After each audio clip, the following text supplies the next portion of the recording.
کلمے زبان پر تو بڑے آسان ہیں، زبان پر تو بڑے ہلکے پھلکے ہیں، لیکن یہ دونوں کلمے میزان پر بڑے بھاری ہوں گے۔ وہ دونوں کلمے کون سے ہیں؟ ایک ہے سبحان اللہ، ایک ہے الحمدللہ۔ عزیزان محترم، ان دونوں کلموں کا ورد کرتے رہا کیجیے، اس کا ذکر کرتے رہا کیجیے۔ آپ کو جو جلسے جلوس کے اندر جو بار بار کہلوایا جاتا ہے کہو سبحان اللہ، کہو سبحان اللہ، کہو سبحان اللہ، اس لیے کہلوایا جاتا ہے جب تک جلسے میں رہیں تب بھی سبحان اللہ کہیں، تب بھی اللہ کا ذکر کریں، اور جب جلسے سے جائیں آپ اپنے بستر پر لیٹیں تو آپ کی کیفیت یہ ہونا چاہیے آپ پہلے حضور کی بارگاہ میں درود شریف کے نذرانے پیش کریں، بستر پر لیٹ کر کہیں صلی اللہ علیہ وسلم، صلی اللہ علیہ وسلم، صلی اللہ علیہ وسلم، صلی اللہ علیہ وسلم، یہ کیفیت ہونا چاہیے۔ میں سو جاؤں یا مصطفیٰ کہتے کہتے، میں سو جاؤں یا مصطفیٰ کہتے کہتے، کھلے آنکھ صلی علی کہتے کہتے، کھلے آنکھ صلی علی کہتے کہتے، اور اسی کے ساتھ ساتھ یہ سبحان اللہ اور الحمدللہ یہ زبان پر بڑا آسان ہے،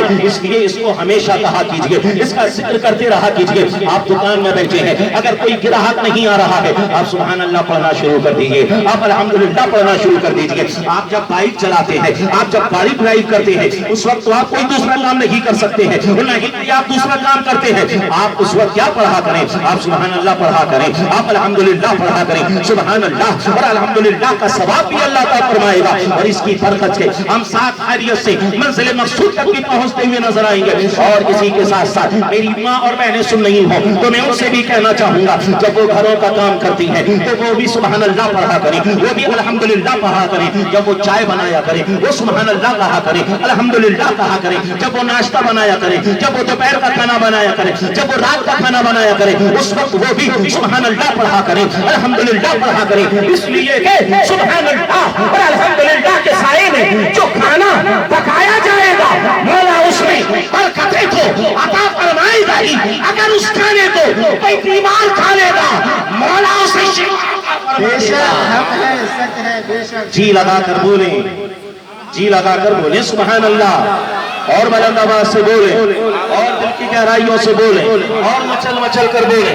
سلطان محترم، آج کے اس اجلاس سے پہلا پیغام میں آپ کو یہی دینا چاہتا ہوں، آپ زیادہ سے زیادہ سبحان اللہ کہا کریں، زیادہ سے زیادہ الحمدللہ کہا کریں، کیونکہ سبحان اللہ کہنا بڑا آسان ہے۔ سبحان اللہ کہنے میں کسی طریقے سے سمجھ لیجئے دقت بھی نہیں ہوگی، پریشانی بھی نہیں ہوگی، اللہ اس کا ہمیں ثواب عطا فرمائے گا۔ اور جانتے ہیں یہ اللہ کا ذکر ہے۔ عزیزان محترم، عزیزان محترم، عزیزان محترم، اور اگر ہم نے اللہ کا ذکر چھوڑ دیا تو کیا ہوگا؟ جانتے ہیں اللہ تعالیٰ قرآن میں فرما رہا ہے وَمَنْ أَعْرَضَ عَنْ ذِكْرِي فَإِنَّ لَهُ مَعِيشَةً ضَنْكًا۔ اے لوگو اگر تم نے میرے ذکر کو چھوڑ دیا تو پھر کیا ہوگا؟ ہم تمہاری زندگیوں کو تنگ کر دیں گے۔ اللہ تعالیٰ ہماری زندگیوں کو تنگ فرما دے گا، اللہ تعالیٰ ہماری زندگیوں کو تنگ کر دے گا۔ اگر آپ چاہتے ہیں ہماری زندگی تنگ نہ ہو عزیزان محترم تو ہمیں اللہ کا ذکر کرنا پڑے گا، ہمیں اللہ کا نام لینا پڑے گا، ہمیں اللہ کو یاد رکھنا پڑے گا۔ عزیزان محترم زیادہ سے زیادہ سبحان اللہ کہا کریں، زیادہ سے زیادہ الحمدللہ کہا کریں۔ اور اسی کے ساتھ ساتھ میں نے جس حدیث پاک کی تلاوت کی، میں نے جو حدیث پاک ابھی آپ کے سامنے پیش کی، اس کے اندر کیا فرمایا؟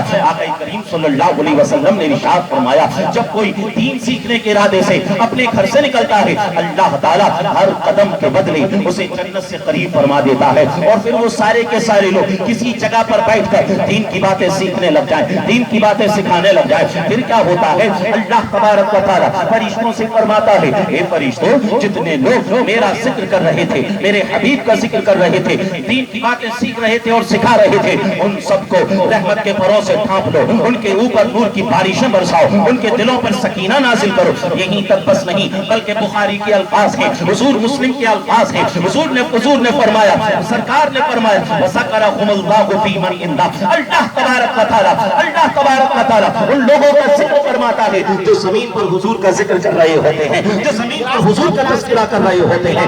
عزیزان محترم ہم اپنی حیثیت کے مطابق، ہم اپنے لیول کے مطابق اللہ کا ذکر کر رہے ہیں، اللہ کو یاد کر رہے ہیں، اللہ تبارک و تعالیٰ اپنی قدرت کے مطابق ہمیں یاد فرما رہا ہے۔ عزیزان محترم، عزیزان محترم آپ دیکھیں تو صحیح ہم نے زمین پر حضور کی مجلس کو کیا سجایا، اللہ تبارک و تعالیٰ ہمارا بھی ذکر فرما رہا ہے، اپنے حبیب کا بھی ذکر فرما رہا ہے۔ اسی لیے تو بریلی والے والے اعلیٰ حضرت ارشاد فرماتے ہیں عرش میں تازہ چھیڑ چھاڑ فرش میں ترتا دھوم دھام عرش میں تازہ چھیڑ چھاڑ فرش میں ترتا دھوم دھام ارے کان جدھر لگائیے تیری ہی داستان ہے کان جدھر لگائیے تیری ہی داستان ہے عزیزان محترم میں آپ سے پوچھنا چاہتا